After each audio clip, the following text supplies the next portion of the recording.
Lirans and Vegans. We are moving very rapidly through time here. The actual process was billions of years, and it can't be covered in one day. These beings who decided to conquer space and move outward, spreading their seeds, are referred to as Lirans. Don't hold us too rigidly to this. Generally, their bodies ended up manifesting themselves as having lighter skin, lighter hair, and lighter eyes, what you might call Caucasian on Earth. As they began to incorporate the planetary DNA, they began to grow body hair. These were the Lirans.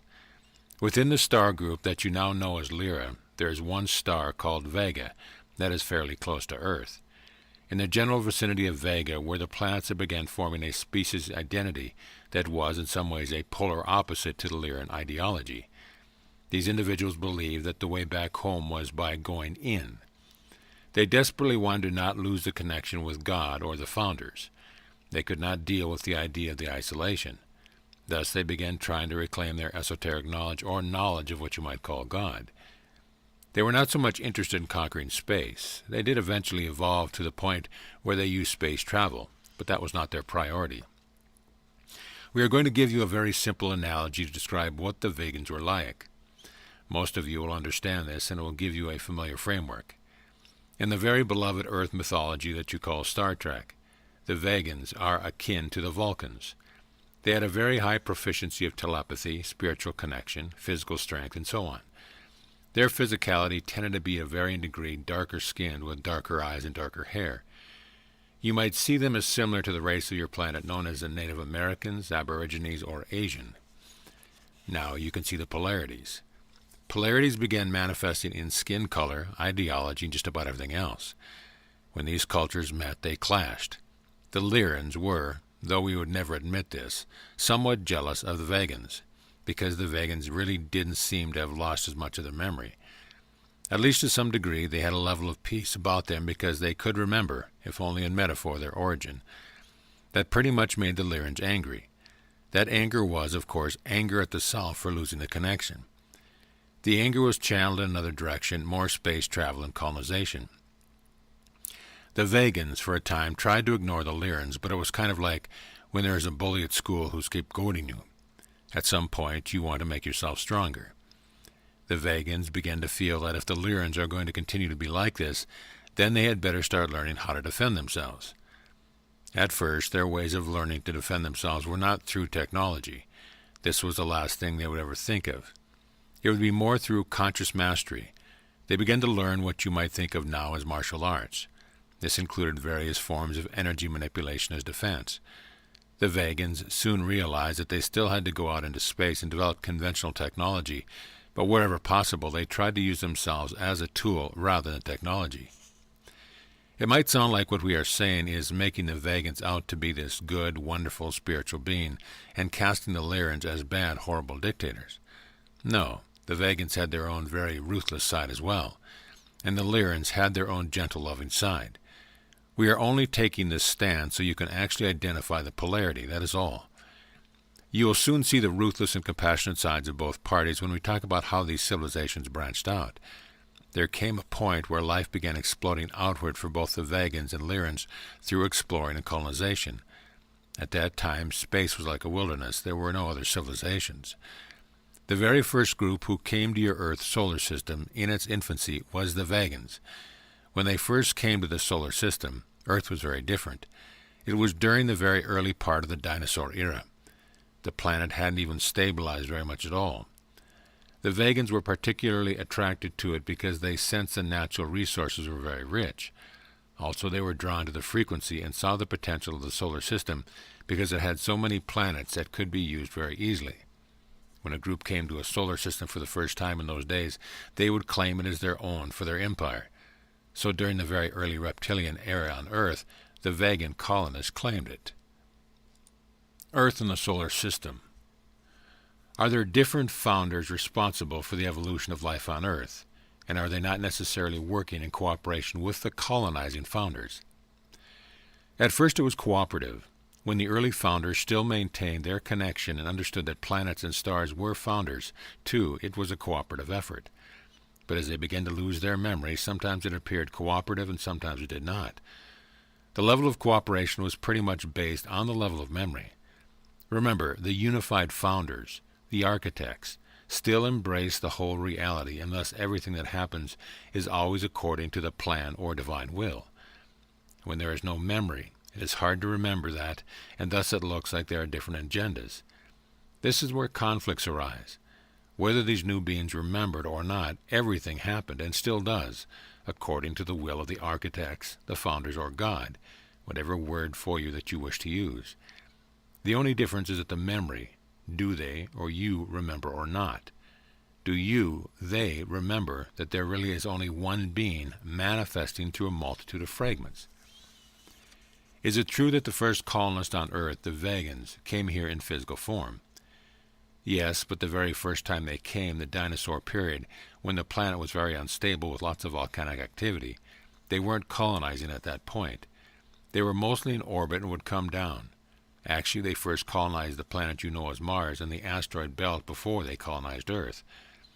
As you will see when we continue with the story, when they came to Earth, they also did some genetic tinkering with the reptiles. We'll get to that in a moment. Were they conscious about the consciousness of Gaia when they came here, or had they forgotten that? Being that these are Vegans and not Lyrans, said with all respect, they had more of a connection with the sacred. As an analogy, their knowledge of Gaia would be similar to a Native American's or Aborigine relationship to the land. There was always an attempt to live in harmony with it at the beginning, but then they lost their memories. Are you saying that the reptilian energy was one of the first to come at the time of the dinosaurs? Let us clarify that the Vegans themselves were not reptilians. They were mammalian, and they were oxygen breathers who bore their young. When they came to Earth, the more advanced indigenous life here at the time was reptilian, and they chose to use some of the genetics of some of the reptiles within themselves. We are going to go further with that a little bit later. What happens with shooting stars, neutron stars, and so forth? Some of them are choosing to return home. A black hole, for instance, will be a founder that has gathered so much experience for the galactic family that it can collapse in on itself and implode and go back to source. But that doesn't mean it disappears. When it goes back to source, it creates a wormhole. It still provides function, but it too evolves and changes. The birth of new stars, quasars, and so on is a founder choosing to be born, to be of service in that way. A part of that founder may eventually even find itself in a humanoid body as it fragments further. You are all part of the founders in a very real sense. You are also part of the stars. We don't mean it just molecularly. You are all tied together. The stars show the varying stages of physical birth and death for the founder. Death simply means transformation. Was the original thought, I wonder what it would be like to not know myself, the source of the Big Bang and the creation of the physical universe as we know it? Yes, let's say that it was a philosophical source of it. Of course, what the philosophical source created was polarity. This polarity was the scientific source, if you will. So there wasn't a physical universe prior to that. No, not in the paradigm that you were about to explore. There were other physical universes, but none operating from the paradigm of polarity. We know this is a lot to stretch the mind around. Let us go back to the Vegans who came to the Earth system. Their land bases would have been on the planet Mars and on the planet that can be called Maldek, which is now your asteroid belt. Of course, there is Maldek history and Mars history, which is another issue altogether. However, they would take field trips to Earth to conduct all sorts of geological experiments, DNA experiments, and more. Reptilian experiments. At one point, while they were doing some of their experiments, the Vegans wished to try their hand at some genetic engineering. The only real genetic material they had was useful for them at the time would have come from the reptiles. They used it with what they considered to be permission. We mean that they did it in a sacred way, much like a person might do a ceremony, and they honored the source. Some of them incorporated the reptilian DNA within themselves. Some of them did not. You can already see that a new subspecies is forming, so over time you had mammalian Vegans and reptilian Vegans. This is important to remember because they eventually branch off into other star systems in the future.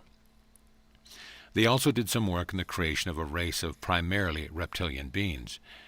They were not master geneticists, so they could not really create a straight reptilian being with the type of brain capacity that they themselves had. Instead, they had to splice humanoid DNA and reptilian DNA to create a being that was technically a mammal, but who appeared reptilian-like. Now we have three groups. Obviously, we are passing through time very rapidly. There was the vegan humanoid group, the vegan humanoid reptilian group, who had just a small bit of reptilian DNA, and the reptilian group. Please be clear that these reptilians are not reptiles, but mammals who appear very reptilian. Eventually, you have these three groups. We're going to have to take you through time quickly now. Eventually, the reptilian group migrated outward. The species achieved its own sovereignty and began to move outward in the universe. They settled primarily in the Orion system, and also back in some of the homeworlds of Lyra that had been abandoned. They didn't stay around Earth very long. Once the Liran and Vegans began doing genetic engineering, it was usually with the desire and goal of perfecting themselves. It was well understood at this point, even millions of years after the initial fragmentation, that they were still trying to return to the source, which was now almost mythological. Throughout time, there were varying theories about how one could get back to source. What is the best way? For a period of time, there was a widespread theory that if you genetically engineered the perfect vehicle, you could then incarnate the God Self and then move back to source more quickly. In a way, this became a fad. Part of the reason for this genetic engineering was to begin to create the perfect vehicle through which they could incarnate and get back to source. In addition to satisfying their own curiosity, the vegans were also trying to achieve this goal with the original reptilian DNA they were using. It didn't work. Most genetic engineering, up until much later in history, didn't really succeed in terms of evolving the physical vehicle. Of course, the reason for this was because the point wasn't to evolve the physical vehicle. The point was to evolve the self that incarnates into the physical vehicle. They need to evolve the self through various instances of polarity, so it didn't matter what the vehicle was. They weren't going to get back to source until they had their fill of the amusement park of polarity. The migration. Now we are on a nexus point. The vegans moved out into Sirius and Orion. The reptilians moved out into Orion and Lyra. The definition of the species began to cloud. Sometimes they interbred. Let us put our attention on Earth for a moment. Toward the very end of the reptilian period, there was a great space battle. Earth and its solar system became spoils of war. The Lyrans won. The colonies of Mars and Meldak and the planet Earth changed hands and became Liran property. This happened several times. Keep in mind that vegans had already done some genetic tinkering on Earth. They tinkered with the dinosaurs. They had been tinkering with low-level life forms that would later have a chance of evolving into primates. The vegan signature was already on Earth during that very ancient time, but they were forced to leave. When the vegans left, they focused a lot of their attention into the Orion system, which at that time was very huge. They colonized a lot of planets. It was a time period of introspection, because what they had felt when they moved to Orion was, well, we went to the Earth system. We tried doing what the Lyrans do, colonizing. It didn't work. So let's go within ourselves now. In the very early days of colonizing the Orion system, they went inward and developed their spiritual faculties much more strongly. They began the path of vegan mysticism. Vegan mysticism is ultimately the root of several spiritual lineages on Earth, because the vegans came back later. Vegan mysticism is at the root of many Earth cultures, such as the Tibetan culture prior to Buddhism, and the Vedic culture in the area of India prior to Hinduism. This influence was very ancient, and there were just a few ancient texts remaining from this influential time period. What you have studied on your world about migration patterns and the theory of the migration from Asia over into the Americas is not totally true. Some of it is, but some people were also deliberately moved around the planet. Therefore, what you now know to be Native American, North American, Mexico also has a root in vegan mysticism. That is why even today there seems to be such a strong connection between Mayan and Tibetan energy. They come from the same very ancient source. The martial arts, which are more recent, and the ancient Eastern practices that are older but similar, such as yogic practices, were not based in religion but in spirituality. They have their roots in vegan mysticism as well.